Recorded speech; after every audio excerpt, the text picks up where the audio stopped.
Good day, you all. It is early summer and we've had lovely rains already, so I thought I'd do an update on our garden. So we put in most of the work in winter, and then we get to sit back a little bit more when it's this hot and humid.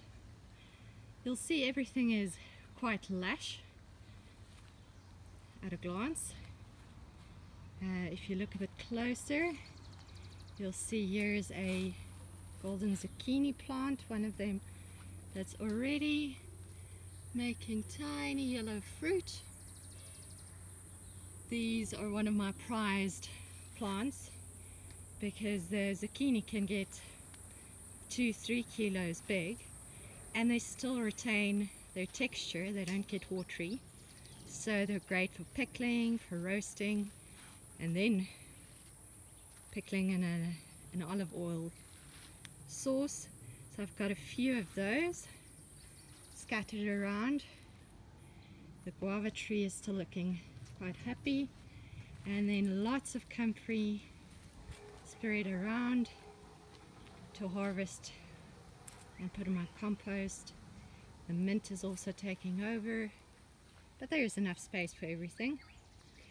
I see the celery is going to flower, so I guess I will use the celery seeds because I've heard of some nice dishes that call for that.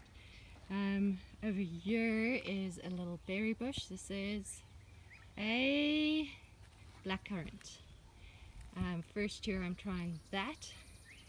Here's another berry that's goji, and the artichokes I've already trimmed back since they had lovely big flower heads, but then they were a bit tired, so I trimmed them back. Some gooseberries in between. I chopped back the spring onions quite a bit because they were just toppling over. Ooh, I see a bunch of gooseberries that's ready for the picking.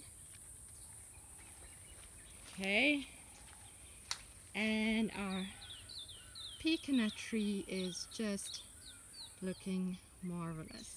Still quite a few years to go, but it will create a sparse canopy to cast a little bit of shade, so it wouldn't take away too much sun from the veggies underneath. Lots of radishes gone to seed, and I'm even drying some of them up here in this skeleton of this aubergine tree. And coriander going to flower and seed. So various stages of growth also. I've put in a second batch of radish seeds, so there are little sprouts of those coming up. And the asparagus over there, this top hügel always gets a bit more shade, it's a bit more lush. You'll see huge gooseberry bushes.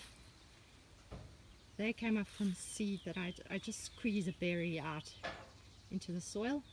Some more comfrey, lots of the wild rockets spreading everywhere. My beetroot getting quite big. Oh, I detect a stray sweet potato that needs to be plucked out. I'm not doing them this season, they keep coming back. Oh, and these bushes are pepperdews, although they haven't blossomed yet, so we'll see how they do this year. And then we head over to the other side of the garden that we've tried to recover from invading reeds, and then eventually we built these new Hügels in the winter and just filled up pockets of soil, popped in different squash and melon seeds, and as you will see, they are going wild. So we built these trellises for them to go up and then have some room to spread out. In another video we will illustrate how we, meaning Carl, created these. It's actually a really simple construction, and it's temporary because in winter this space won't have anything growing on it, which is also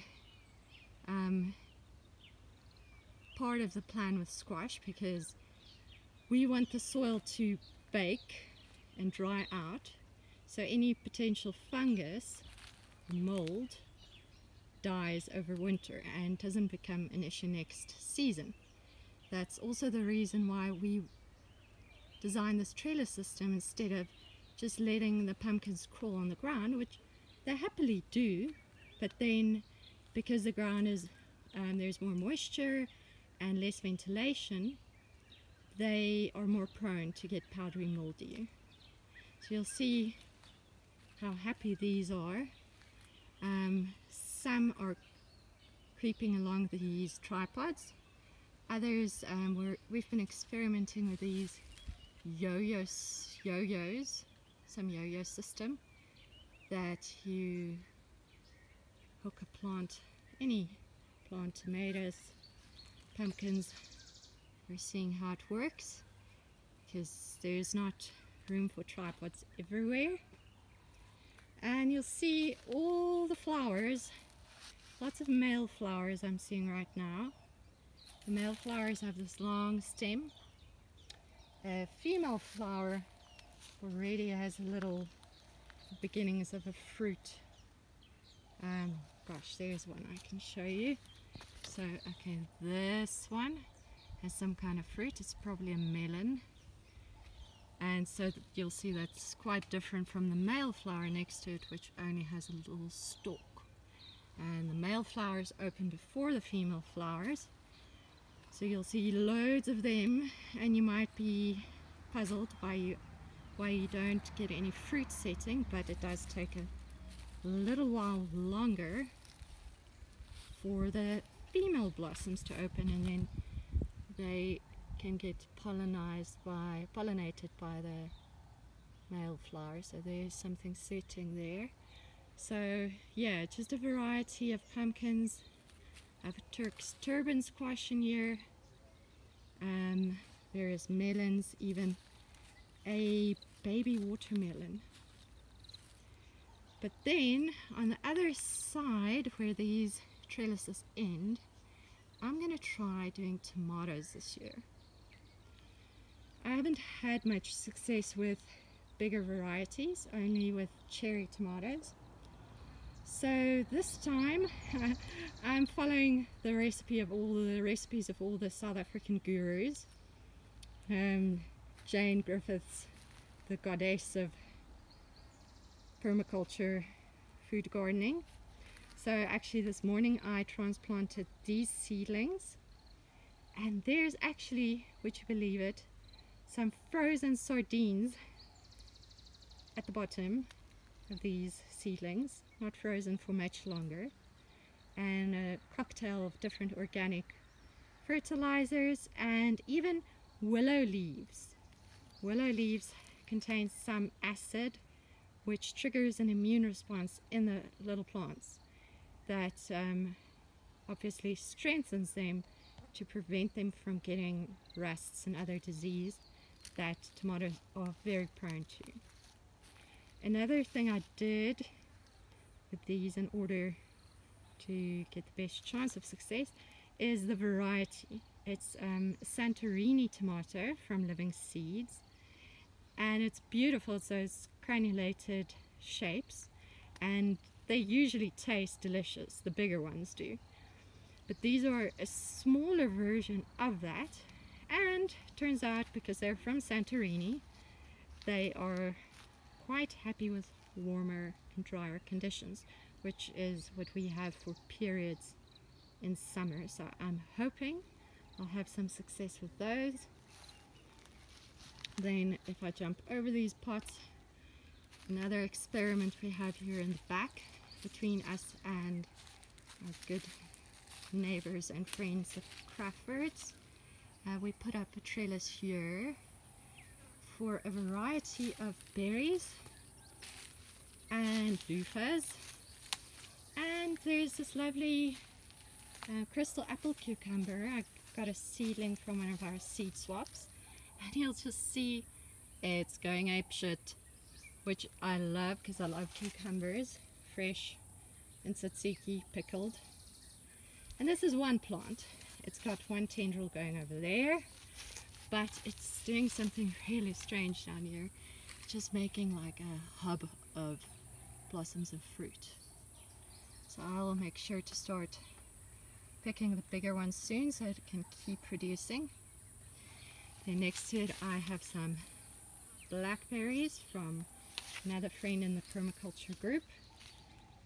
Gave me some cuttings. They grew into nice plants, very prickly, which is why we have them here between us and the neighbors, where they're not going to get in either of our way. And then the loofahs, they're very slow growers, but they do grow they creep up really high, and they love a lot of sun, so that's why we put them on this really tall trellis. And in our area we hardly ever get frost, so they will keep growing, producing until early winter. So I'm not really bothered that they're growing this slowly. As long as they have the space and the sun, it makes me happy.